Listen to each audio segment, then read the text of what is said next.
राधे राधे मित्रों, भगवान श्री कृष्ण जी का आशीर्वाद सदा ही आपके ऊपर बना रहे। एक बार अर्जुन ने श्री कृष्ण से पूछा, हे माधव, संसार में सबसे बड़ा पापी कौन है? श्री कृष्ण मुस्कुराए और बोले, जिस दिन तू अपने भीतर झांकना शुरू करेगा उसी दिन तुझे अपने सारे सवालों के जवाब मिल जाएंगे। आज हम सब बाहर की दुनिया में दोष खोजते हैं, सरकार में, समाज में, दूसरों के कर्मों में, लेकिन श्री कृष्ण की वाणी कानों से नहीं, आत्मा से सुनने की बात करती है।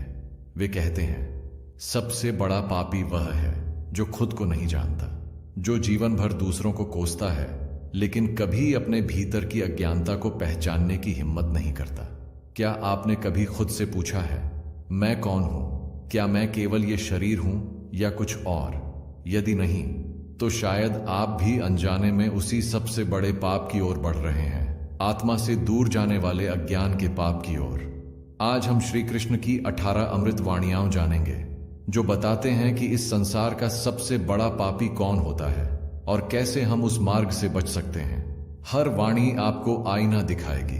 तैयार हो जाइए अपने भीतर झांकने की एक सच्ची यात्रा के लिए। जो अपने माता पिता का अपमान करता है वह सबसे बड़ा पापी है, क्योंकि उसने जन्म देने वालों को ही तिरस्कार किया। जब एक बच्चा जन्म लेता है तब माता पिता ही वह पहला सहारा होते हैं जो उसकी हर जरूरत को बिना शर्त पूरा करते हैं। मां अपना शरीर, नींद, आराम सब त्याग कर संतान की सेवा करती है और पिता अपने खून पसीने की कमाई से उसके भविष्य को संवारता है। बचपन में गिरने से पहले ही जो हाथ थाम लेते हैं वो माता पिता होते हैं, लेकिन जैसे जैसे उम्र बढ़ती है कुछ लोग भूल जाते हैं कि उनकी हर सांस, हर सुविधा, हर शिक्षा के पीछे किनका त्याग है। वे माता पिता को बोझ समझने लगते हैं। उन्हें डांटना, नजरअंदाज करना या वृद्धावस्था में अकेला छोड़ देना ये सबसे बड़े पापों में गिना जाता है। शास्त्रों में भी कहा गया है, मातृदेवो भव, पितृदेवो भव, अर्थात मां और पिता को देवता के समान मानो। अगर कोई व्यक्ति अपने ही देवी देवताओं का अपमान करता है, उन्हें दुख देता है, तो उससे बड़ा अधर्मी कोई नहीं। ऐसा व्यक्ति जीवन में चाहे कितनी भी सफलता पाले, लेकिन उसका मन कभी शांति नहीं पा सकता। माता पिता का आशीर्वाद ही असली सौभाग्य है। जो इस वरदान को ठुकराता है वह इस संसार का सबसे बड़ा पापी होता है। इसलिए अगर माता पिता जीवित हैं तो उनका आदर करें, सेवा करें, और अगर वे नहीं हैं तो उनकी स्मृति में पुण्य कर्म करें। यही सच्चा धर्म है। जो अपने स्वार्थ के लिए धर्म का अपमान करता है वह पापी है, क्योंकि धर्म ही जीवन की रीढ़ है। धर्म कोई कपड़ों, पूजा की विधियों या मंदिर मस्जिद तक सीमित चीज नहीं है। धर्म का असली अर्थ है सत्य, करुणा, न्याय और कर्तव्य का पालन करना। धर्म वह रास्ता है जो हमें सही और गलत में फर्क करना सिखाता है, जो हमें आत्मा से जोड़ता है और जीवन को एक उद्देश्य देता है। लेकिन जब कोई व्यक्ति अपने फायदे के लिए धर्म का गलत उपयोग करता है, जैसे झूठी कसम खाना, दूसरों को डराकर या बहला फुसलाकर धर्म का नाम लेकर धोखा देना, जात पात या ऊंच नीच फैलाना, तो वह सिर्फ धर्म का ही नहीं बल्कि भगवान के नाम का भी अपमान करता है। ऐसे लोग धर्म को अपनी सुविधा के अनुसार मोड़ते हैं। जब उन्हें फायदा चाहिए होता है तब धर्म का सहारा लेते हैं, और जब खुद पर बारी आती है तब वही धर्म को झूठा, पुराना या बेकार बताने लगते हैं। यह बहुत बड़ा पाप है। धर्म वह मजबूत नींव है जिस पर समाज, परिवार और आत्मा का संतुलन टिका होता है। अगर कोई उस नींव को ही हिलाने लगे तो वह सिर्फ खुद नहीं गिरता बल्कि दूसरों को भी अंधकार की ओर ले जाता है। इसलिए सच्चा इंसान वही है जो धर्म को समझे, माने और उसका आदर करे, न कि अपने स्वार्थ के लिए उसे तोड़े या बदनाम करे। धर्म को अगर सम्मान नहीं दोगे तो जीवन की दिशा खो बैठोगे। यही श्री कृष्ण का संदेश है। जो सत्य को जानकर भी झूठ का साथ देता है वह पापी है, क्योंकि वह अधर्म को सींचता है। इस संसार में बहुत बार ऐसा होता है कि हम सच को जानते हैं, लेकिन डर, स्वार्थ, लालच या किसी दबाव के कारण चुप रह जाते हैं या झूठ का समर्थन करने लगते हैं। यह चुप्पी या झूठ के पक्ष में खड़ा होना भी एक तरह का पाप है, क्योंकि इससे अधर्म को बल मिलता है और सच कमजोर पड़ जाता है। सत्य यानी सच वह प्रकाश है जो अंधकार को दूर करता है। लेकिन जब कोई व्यक्ति जानबूझकर झूठे का साथ देता है तो वह उसी अंधकार को बढ़ावा देता है। वह जानता है कि कौन गलत है, क्या गलत हो रहा है, फिर भी उस अन्याय को रोकने की जगह उसमें भागीदार बन जाता है। ऐसे लोग समाज के लिए जहर की तरह होते हैं। भगवत गीता में श्री कृष्ण ने अर्जुन से कहा था कि अधर्म के विरुद्ध युद्ध करना ही धर्म है। मतलब अगर तुम अन्याय को होते हुए देखो और फिर भी कुछ ना कहो तो तुम भी उतने ही दोषी हो जितना वो जो अन्याय कर रहा है। ऐसा इंसान न केवल अपने भीतर के ईश्वर से दूर होता है बल्कि वह समाज को भी गलत दिशा में ले जाता है। धीरे धीरे उसका विवेक मर जाता है और वह अंधेरे में डूबता चला जाता है। इसलिए अगर तुम सच जानते हो तो उसका साथ दो, भले ही कठिन लगे, लेकिन सत्य का साथ ही अंत में विजय दिलाता है। जो झूठ का साथ देता है वह खुद भी डूबता है और दूसरों को भी डुबोता है। यही सबसे बड़ा पाप है। जो अपने ही बच्चों को अच्छे संस्कार नहीं देता वह भी पापी है, क्योंकि वह आने वाली पीढ़ियों को अंधकार में छोड़ देता है। बच्चे जन्म से निर्दोष होते हैं। वे जैसे मिट्टी के बर्तन होते हैं, जिन्हें जैसा आकार दिया जाए वैसे ही बन जाते हैं। इस रूप और सोच को गढ़ने की सबसे बड़ी जिम्मेदारी माता पिता की होती है। अगर माँ बाप अपने बच्चों को सिर्फ पैसा, मोबाइल या सुविधा देकर खुश समझते हैं, लेकिन उन्हें सही और गलत, आदर और अनुशासन, सत्य और धर्म की समझ नहीं देते, तो वे असल में अपने कर्तव्य से भाग रहे हैं। संस्कार वही चीज है जो एक बच्चे को इंसान बनाता है। अच्छे संस्कार उसे न केवल एक बेहतर इंसान बनाते हैं बल्कि समाज और देश के लिए एक जिम्मेदार नागरिक भी बनाते हैं। लेकिन अगर माँ बाप अपने बच्चों को केवल भौतिक चीजें देना ही सब कुछ समझते हैं और यह सोचते हैं कि बड़ा होकर खुद सीख जाएगा, तो यह बहुत बड़ा धोखा है। बच्चे जैसा देखते हैं वैसा ही सीखते हैं। अगर माँ बाप ही झूठ बोलें, लालच करें, क्रोध करें, बड़ों का सम्मान न करें, तो बच्चा भी वही करेगा।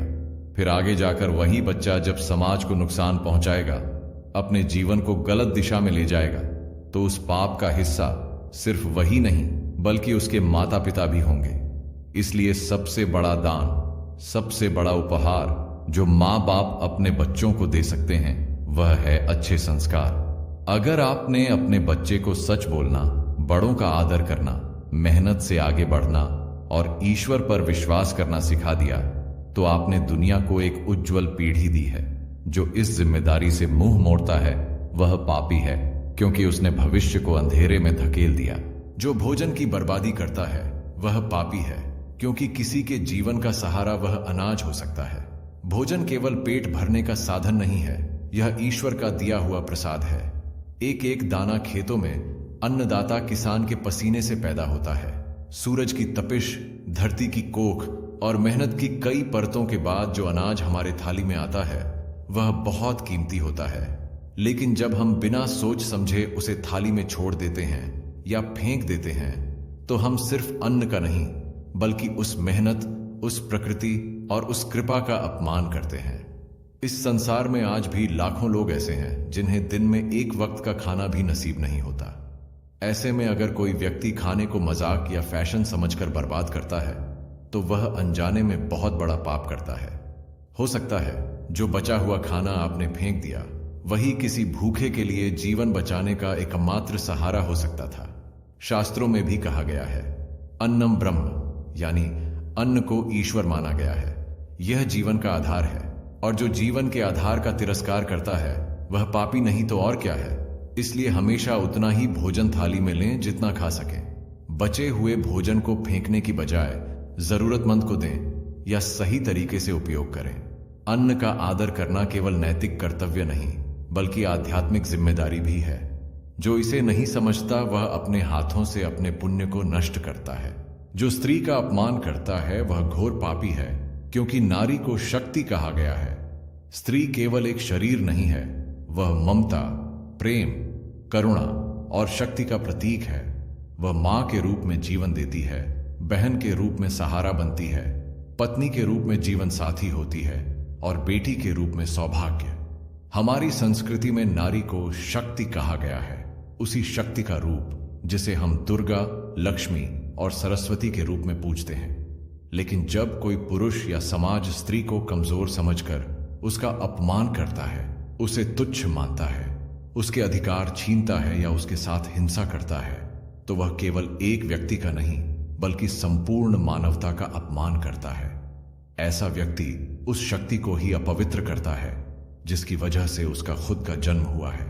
स्त्री का सम्मान करना केवल एक नैतिक जिम्मेदारी नहीं बल्कि एक धर्म है। एक घर तभी खुशहाल होता है जब वहां की स्त्रियां सम्मानित होती हैं। एक समाज तभी उन्नति करता है जब वहां की बेटियां सुरक्षित और स्वतंत्र होती हैं। जो लोग नारी को दबाने या अपमानित करने में गर्व महसूस करते हैं वे इस धरती पर सबसे घोर पाप के भागीदार होते हैं। इसलिए श्री कृष्ण की वाणी यही सिखाती है, जहां नारी की पूजा होती है वहां देवता वास करते हैं। जो नारी को दुख देता है उसका जीवन कभी सुखी नहीं हो सकता। याद रखिए, नारी को सम्मान देना मतलब ईश्वर की रचना को सम्मान देना, और उसका अपमान सबसे बड़ा अधर्म है। जो दूसरों का हक मारकर खुद ऐश करता है वह पापी है, क्योंकि उसने परिश्रम नहीं छल से पाया। इस संसार में हर व्यक्ति अपने परिश्रम से कुछ कमाने और सम्मान से जीने का अधिकारी है, लेकिन कुछ लोग ऐसे होते हैं जो खुद मेहनत नहीं करना चाहते बल्कि दूसरों की मेहनत, हक और अधिकार को छीनकर अपनी सुख सुविधाएं बनाते हैं। ये लोग चोरी, धोखा, भ्रष्टाचार और झूठे वादों से दूसरों का हिस्सा हड़प लेते हैं और खुद को चालाक समझते हैं, लेकिन असल में वे अपने जीवन की बुनियाद को पाप से भरते जा रहे होते हैं। श्री कृष्ण कहते हैं कि जो बिना धर्म के मार्ग पर चले धन या सफलता प्राप्त करता है वह उस वृक्ष की तरह है जिसकी जड़ें अंदर ही अंदर सड़ रही हैं। वह भले ही ऊपर से हरा भरा दिखे लेकिन एक दिन जरूर गिर जाएगा। जो दूसरों की मेहनत को लूट कर ऐश करता है वह खुद को महान नहीं बल्कि अधर्मी साबित करता है। दूसरों का हक मारना सिर्फ आर्थिक अपराध नहीं है, यह आत्मा के विरुद्ध अपराध है। ऐसा व्यक्ति अपने भीतर के इंसान को मार देता है। उसे कभी आत्मसंतोष नहीं मिल सकता, क्योंकि उसकी सफलता की नींव ही छल और धोखे पर टिकी होती है। इसलिए अगर सच में सुख और शांति चाहिए तो अपने कर्मों से पाओ, न कि किसी और का हिस्सा छीनकर। जो परिश्रम से नहीं छल से कमाता है उसका धन भी अशुद्ध होता है और अंत भी दुखद। यही श्री कृष्ण की चेतावनी है। जो दूसरों के अधिकार छीनता है वह खुद अपने अधिकार खो बैठता है। जो दूसरों को दुख देकर आनंद ले वह पापी है, क्योंकि वह हृदयहीन हो गया है। इंसान की सबसे बड़ी पहचान उसका दिल होता है, एक ऐसा दिल जिसमें दूसरों के लिए दया, सहानुभूति और करुणा होनी चाहिए। लेकिन कुछ लोग ऐसे होते हैं जिन्हें दूसरों की तकलीफ देखकर मजा आता है, जिन्हें किसी को गिरता हुआ देखकर खुशी मिलती है और जो दूसरों को अपमानित करके खुद को बड़ा समझते हैं। ऐसा व्यवहार सिर्फ अमानवीय नहीं बल्कि घोर पाप है। श्री कृष्ण कहते हैं कि जब इंसान के भीतर का करुणा भाव मर जाता है तो वह केवल शरीर से इंसान होता है, आत्मा से नहीं। दूसरों की पीड़ा में आनंद ढूंढना, चाहे वह मजाक के नाम पर हो या सत्ता के घमंड में, यह दर्शाता है कि उसका दिल अब पत्थर बन चुका है। ऐसा इंसान धीरे धीरे अपने पुण्य को नष्ट करता जाता है। दूसरे को दर्द देना या उसका अपमान करना आसान है, लेकिन यह भूलना नहीं चाहिए कि कर्म का चक्र घूमता है। आज जिसे तुम रुला रहे हो कल वही परिस्थिति तुम्हारे सामने आ सकती है, और तब कोई तुम्हारे आंसुओं पर हंसे तो कैसा लगेगा। इसलिए सच्चा सुख वही है जो किसी को मुस्कुराने से मिले, न कि रुलाने से। दूसरों के दुख में सहारा बनो, उनका मजाक नहीं। जो किसी की पीड़ा से प्रसन्न होता है वह ईश्वर से दूर और अंधकार के बेहद करीब होता है। यही उसका सबसे बड़ा पाप है। जो गुरु को धोखा दे वह सबसे बड़ा पापी है, क्योंकि गुरु ब्रह्मा, विष्णु और महेश के समान है। गुरु केवल एक शिक्षक नहीं होता, वह उस दीपक की तरह होता है जो अज्ञानता के अंधेरे में ज्ञान का प्रकाश फैलाता है। गुरु ही वह शक्ति है जो हमें सिर्फ पढ़ाता नहीं बल्कि जीवन के सही मार्ग पर चलना सिखाता है। शास्त्रों में कहा गया है, गुरु ब्रह्मा, गुरु विष्णु, गुरु देवो महेश्वरः, अर्थात गुरु ही सृजन करता, ब्रह्मा पालन करता, विष्णु और संहार करता, महेश के समान पूजनीय है। लेकिन जब कोई व्यक्ति अपने गुरु की पीठ पीछे बुरा बोलता है, उनका अपमान करता है या उनकी सीख को जानबूझकर अनदेखा करता है, तो वह केवल अपने गुरु का ही नहीं बल्कि भगवान के स्वरूप का भी अपमान करता है। ऐसा व्यक्ति जो विश्वास, श्रद्धा और सच्चाई के रिश्ते को तोड़ता है वह घोर अधर्मी होता है। गुरु वही होता है जो अपने शिष्य को बिना किसी स्वार्थ के ऊपर उठाने का प्रयास करता है। और अगर कोई शिष्य उस विश्वास को ठुकराता है या गुरु के साथ छल करता है तो वह सिर्फ गुरु का नहीं बल्कि अपने ही आत्मिक विकास का रास्ता बंद कर देता है। गुरु का आशीर्वाद जब छिनता है तो जीवन में कभी शांति नहीं आती। इसलिए हमेशा गुरु का आदर करो, उनकी बातों को समझो और उनका विश्वास बनाए रखो। अगर तुम अपने जीवन में प्रकाश चाहते हो तो उस दीपक को मत बुझाओ जो तुम्हें दिशा दिखाता है। जो गुरु को धोखा देता है वह खुद ही अपने भाग्य को अंधकार में डुबोता है। यही श्री कृष्ण की चेतावनी है। जो आत्मा को तुच्छ मानता है वह पापी है, क्योंकि वह शरीर को ही सब कुछ समझता है। शरीर नाशवान है लेकिन आत्मा अमर है। श्री कृष्ण ने गीता में स्पष्ट कहा है, न जायते म्रियते व कदाचित, यानी आत्मा न जन्म लेती है न मरती है। वह तो एक दिव्य ऊर्जा है जो केवल शरीर का वस्त्र बदलती रहती है। लेकिन जब कोई व्यक्ति आत्मा की इस सच्चाई को नकार देता है और केवल शरीर, सौंदर्य, भौतिक सुख और पैसा ही सब कुछ समझता है तो वह असल में अज्ञानता और मोह में फंसा हुआ पापी है। ऐसा व्यक्ति दिन रात शरीर की देखभाल, सजावट, लालच और इंद्रियों की तृप्ति में लगा रहता है। उसे आत्मा की आवाज सुनाई ही नहीं देती। वह सोचता है कि यही जीवन है, खाना, पीना, नाम, पैसा और भोग। लेकिन वह नहीं जानता कि यह सब क्षणिक है। शरीर तो एक दिन नष्ट हो जाएगा, लेकिन आत्मा तो अपने कर्मों का फल लेकर आगे बढ़ेगी। जो आत्मा को तुच्छ समझता है वह जीवन के असली उद्देश्य को खो देता है। वह न तो आत्मज्ञान की ओर बढ़ता है न ही ईश्वर से जुड़ता है। उसका सारा जीवन भ्रम में बीत जाता है और यही सबसे बड़ा पाप है, क्योंकि उसने अपने भीतर की दिव्यता को ही नकार दिया। इसलिए श्री कृष्ण हमें सिखाते हैं कि आत्मा को पहचानो, उसका सम्मान करो और उसे शुद्ध रखो। शरीर को साधन मानो, साध्य नहीं। जो आत्मा को तुच्छ समझता है वह जीवन की सबसे बड़ी सच्चाई को खो बैठता है और यही उसे अधर्म के मार्ग पर ले जाता है। जो सच्चे प्रेम को ठुकराता है वह पापी है, क्योंकि प्रेम ईश्वर का ही रूप है। प्रेम केवल एक भावना नहीं है, यह ईश्वर की सबसे पवित्र अभिव्यक्ति है। जब कोई व्यक्ति बिना किसी स्वार्थ, लालच या अपेक्षा के प्रेम करता है तो वह वास्तव में ईश्वर से जुड़ता है। ऐसा प्रेम निस्वार्थ होता है जिसमें सेवा, समर्पण और सत्य होता है। लेकिन जब कोई उस सच्चे प्रेम को अपमानित करता है, उसका मजाक उड़ाता है या उसे धोखा देता है तो वह सिर्फ एक इंसान का दिल नहीं तोड़ता, वह ईश्वर के स्वरूप को ठुकराता है। श्री कृष्ण ने स्वयं राधा से प्रेम में यह दिखाया कि सच्चा प्रेम शरीर का नहीं, आत्मा का होता है। सच्चे प्रेम में त्याग होता है, ईमानदारी होती है और सबसे बढ़कर एक दूसरे की आत्मा का सम्मान होता है। लेकिन आज के समय में लोग प्रेम को सिर्फ भावनात्मक खेल बना चुके हैं। लोग सच्चे प्रेम करने वालों को कमजोर समझते हैं, उनके भरोसे को तोड़ते हैं और उन्हें छोड़कर आगे बढ़ जाते हैं। जो सच्चे प्रेम को ठुकराता है वह असल में उस एकमात्र भावना को ठुकराता है जो दुनिया को जोड़कर रखती है।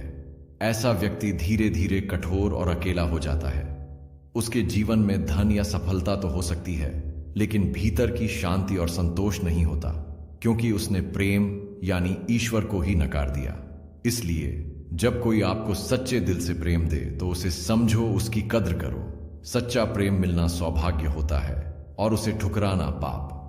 श्री कृष्ण की वाणी यही कहती है कि प्रेम करो, सच्चे मन से करो, क्योंकि जहां प्रेम है वहीं ईश्वर है। जो समय का अपमान करता है वह पापी है, क्योंकि समय ही कर्म का क्षेत्र है। समय केवल घड़ी की सुइयों का चलना नहीं है, यह ईश्वर का दिया हुआ सबसे अनमोल वरदान है। श्री कृष्ण कहते हैं, कालोस्मि लोकक्षयकृत, यानी मैं ही समय हूं जो सृष्टि को चलाता और बदलता है। समय ही वह जमीन है जिस पर हम अपने जीवन के बीज बोते हैं, अच्छे कर्म, प्रयास और सपने। लेकिन जो व्यक्ति समय को व्यर्थ करता है, आलस्य, भ्रम, असंयम या बहानों में, वह दरअसल अपने ही जीवन को खो देता है।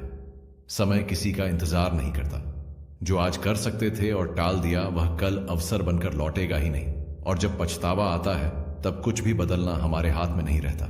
समय को बर्बाद करने वाले अक्सर सोचते हैं कि अभी तो बहुत समय है, लेकिन यह सबसे बड़ा भ्रम है। हर एक बीतता हुआ क्षण, हर एक सांस कभी वापस नहीं आती। और जो इस अनमोल समय को हल्के में लेता है, न कोई लक्ष्य तय करता है, न कोई मेहनत करता है, वह अपने ही जीवन को बर्बाद करता है। इसलिए समय का सम्मान करो, उसका सदुपयोग करो, हर दिन को एक अवसर मानो और हर क्षण को ईश्वर की कृपा समझो। जो समय को समझता है वही जीवन को समझता है, और जो समय का अपमान करता है वह स्वयं अपने भाग्य का विनाश करता है। यही श्री कृष्ण की वाणी है। जो मूक जीवों को कष्ट देता है वह पापी है, क्योंकि दया ही धर्म है। जो जीव बोल नहीं सकते, अपना दुख कह नहीं सकते, अपनी पीड़ा को शब्दों में नहीं व्यक्त कर सकते, उन्हें कष्ट देना सबसे बड़ा अन्याय है। ये मूक प्राणी जैसे गाय, कुत्ते, बिल्ली, पक्षी और अन्य जानवर ईश्वर की वही रचना है जो हमें सह अस्तित्व का पाठ पढ़ाते हैं। वे हमारी तरह भावनाओं से भरे होते हैं। उन्हें भी दर्द, भूख, डर और स्नेह का अनुभव होता है। श्री कृष्ण स्वयं गौ सेवा में लगे रहते थे और उन्होंने यह सिखाया कि दया ही सच्चा धर्म है। जो व्यक्ति अपनी ताकत का इस्तेमाल कमजोरों को दबाने के लिए करता है वह इंसान नहीं बल्कि क्रूरता का प्रतीक बन जाता है। किसी मूक प्राणी को मारना, उन्हें भूखा रखना, उनके साथ हिंसा करना, ये सब पाप हैं जिनका फल बहुत कठोर होता है। जब हम किसी जानवर को प्यार से दुलारते हैं, उसे रोटी खिलाते हैं या उसकी सेवा करते हैं, तब हम केवल एक जीव की मदद नहीं कर रहे होते, हम अपने भीतर के इंसान को भी जीवित रखते हैं। लेकिन जो जानबूझकर किसी मूक प्राणी को तड़पाता है, मारता है या उसके साथ अमानवीय व्यवहार करता है, वह इस ब्रह्मांड की करुणा शक्ति का अपमान करता है। इसलिए अगर सच्चा धर्म निभाना है तो सबसे पहले अपने से कमजोर जीवों के प्रति दया रखो। दया करने वाला कभी छोटा नहीं होता और क्रूरता दिखाने वाला कभी बड़ा नहीं बनता। श्री कृष्ण की वाणी यही कहती है, जहां दया नहीं वहां धर्म नहीं। जो अपने कर्मों का दोष दूसरों पर डालता है वह पापी है, क्योंकि वह आत्मवंचना कर रहा है। जीवन में जो कुछ भी होता है, अच्छा या बुरा, वह हमारे अपने कर्मों का फल होता है। श्री कृष्ण ने गीता में स्पष्ट कहा है, कर्मण्येवाधिकारस्ते मा फलेषु कदाचन, यानी हमारे अधिकार सिर्फ कर्म पर है, फल पर नहीं। लेकिन कुछ लोग अपने गलत निर्णयों, आलस्य और कमजोरियों का दोष दूसरों पर डालते हैं। माँ बाप को, समाज को, परिस्थितियों को या भाग्य को दोषी ठहराते हैं। ऐसा करने वाला व्यक्ति न केवल सत्य से भागता है बल्कि खुद की आत्मा को धोखा देता है। जब हम अपने कर्मों की जिम्मेदारी नहीं लेते तो हम आत्म विकास की दिशा में आगे नहीं बढ़ पाते। हम वही गलतियां दोहराते रहते हैं और एक झूठे संतोष में जीते हैं कि गलती मेरी नहीं थी। यह सोच मन को कमजोर बनाती है और जीवन को दिशाहीन। जो व्यक्ति अपने कर्मों का भार खुद नहीं उठाता वह ईश्वर की उस व्यवस्था का अपमान करता है जिसमें हर व्यक्ति को स्वतंत्रता और विवेक दिया गया है। अगर हम अच्छे परिणाम चाहते हैं तो पहले अपने कर्मों को ठीक करना होगा और उसके लिए ईमानदारी से खुद को देखना पड़ेगा। इसलिए श्री कृष्ण की वाणी हमें सिखाती है, अपनी जिम्मेदारी लो, अपने कर्मों को पहचानो और सच्चाई से भागो मत। जो दूसरों पर दोष डालता है वह खुद को ठगता है और अपने जीवन के मार्ग को अधर्म से भरता है। सत्य और सुधार वहीं से शुरू होता है जहां इंसान कहता है, गलती मेरी थी, सुधार भी मैं करूंगा। जो समाज को तोड़ता है वह पापी है, क्योंकि समाज में ही भगवान का वास है। समाज केवल लोगों का समूह नहीं है, यह एक जीवित व्यवस्था है जिसमें प्रेम, सहयोग, सेवा और संतुलन का भाव होता है। जब लोग एक दूसरे की भलाई के लिए साथ रहते हैं, मिलकर काम करते हैं और एक दूसरे का सहारा बनते हैं, तब समाज एक मंदिर बन जाता है और उस मंदिर में भगवान का वास होता है। लेकिन जो व्यक्ति अपने स्वार्थ, घमंड या नफरत के कारण समाज को बांटता है, लोगों में भेदभाव फैलाता है और आपसी विश्वास को तोड़ता है, वह वास्तव में ईश्वर के घर को तोड़ने का पाप करता है। श्री कृष्ण ने महाभारत में भी समाज और धर्म की रक्षा के लिए युद्ध किया, लेकिन उस युद्ध का कारण भी वही था। जब अधर्मी लोग समाज को तोड़ने लगते हैं तब धर्म को हथियार उठाना पड़ता है। जो जात पात, धर्म, भाषा, वर्ग या आर्थिक स्थिति के आधार पर लोगों को आपस में लड़ाता है, वह केवल लोगों को ही नहीं, पूरी मानवता को बांटता है। समाज एक शरीर की तरह है, अगर एक अंग घायल होता है तो पूरा शरीर पीड़ित होता है। जो समाज में जहर घोलता है वह आने वाली पीढ़ियों के लिए भी डर और द्वेष का बीज बोता है। ऐसे लोगों का उद्देश्य कभी निर्माण नहीं होता, केवल विनाश होता है, और विनाशकारी सोच ही सबसे बड़ा पाप है। इसलिए श्री कृष्ण हमें सिखाते हैं, वसुधैव कुटुंबकम, यानी पूरा संसार एक परिवार है। जो इस भावना को तोड़ता है वह ईश्वर की योजना के विरुद्ध जाता है। समाज को जोड़ो, प्रेम फैलाओ, क्योंकि जहां एकता है वहीं ईश्वर है। जो लोभ और ईर्ष्या में जलता है वह पापी है, क्योंकि वह आत्मा की शुद्धता को जलाता है। लोभ और ईर्ष्या ऐसे अंदरूनी जहर हैं जो धीरे धीरे इंसान की आत्मा को नष्ट कर देते हैं। लोभ यानी कभी न संतुष्ट होने वाली इच्छा, मुझे और चाहिए, सब कुछ मेरा हो। और ईर्ष्या यानी दूसरों की खुशी देखकर जलना, क्यों उसके पास है और मेरे पास नहीं। जब मन इन दो भावनाओं से भर जाता है तो इंसान सही और गलत में फर्क करना भूल जाता है। श्री कृष्ण गीता में कहते हैं, काम, क्रोध और लोभ ये 3 नरक के द्वार हैं। ये भाव इंसान को अंदर से खोखला कर देते हैं। लोभी व्यक्ति कभी सच्चा प्रेम नहीं कर सकता, वह हर रिश्ते को सौदे की तरह देखता है। और ईर्ष्यालु व्यक्ति कभी सुखी नहीं हो सकता, क्योंकि वह दूसरों की सफलता से दुखी रहता है। ये दोनों भाव आत्मा को गंदा कर देते हैं। आत्मा मूल रूप से शांत, निर्मल और पवित्र होती है, लेकिन लोभ और ईर्ष्या की आग में वह जलती रहती है। जिस तरह धुएं से दर्पण पर धुंध छा जाती है, वैसे ही इन भावों से आत्मा का तेज दब जाता है। और जब आत्मा कमजोर हो जाती है तो व्यक्ति अधर्म की ओर बढ़ जाता है। इसलिए श्री कृष्ण की वाणी हमें सिखाती है, संतोष और प्रसन्नता ही आत्मा की पूजा है। जो अपने पास जो है उसमें संतोष रखे और दूसरों की खुशी में भी खुशी ढूंढे, वही सच्चा धर्मी है।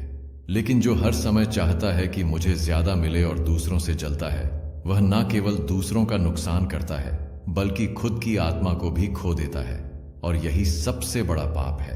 जो बिना तप, बिना सेवा सिर्फ चमत्कार चाहता है वह पापी है, क्योंकि वह मार्ग नहीं केवल फल चाहता है। आजकल बहुत से लोग भगवान से बिना कुछ किए ही चमत्कार की उम्मीद करते हैं। वे ना साधना करते हैं, ना सेवा, ना भक्ति और ना ही सच्चे मन से प्रयास, लेकिन चाहते हैं कि ईश्वर उन्हें तुरंत सब कुछ दे दें। यह सोच आत्मा की जड़ता और अधीरता का प्रतीक है।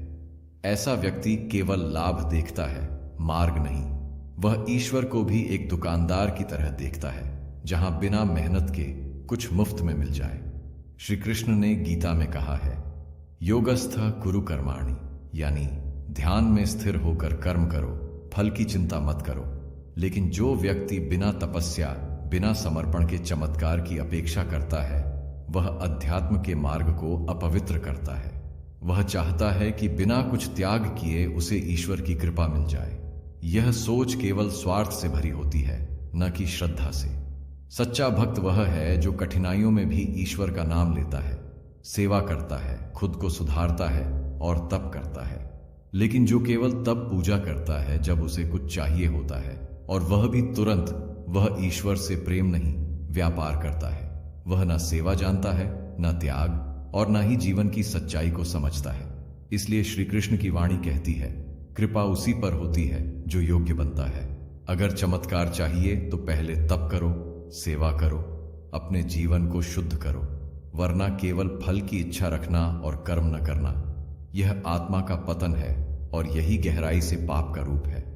और सबसे बड़ा पापी वह है जो स्वयं को जानने की कोशिश नहीं करता, क्योंकि आत्मज्ञान के बिना जीवन पशु तुल्य है। इस संसार में जन्म लेना केवल खाना पीना, सोना और भोग करना नहीं है।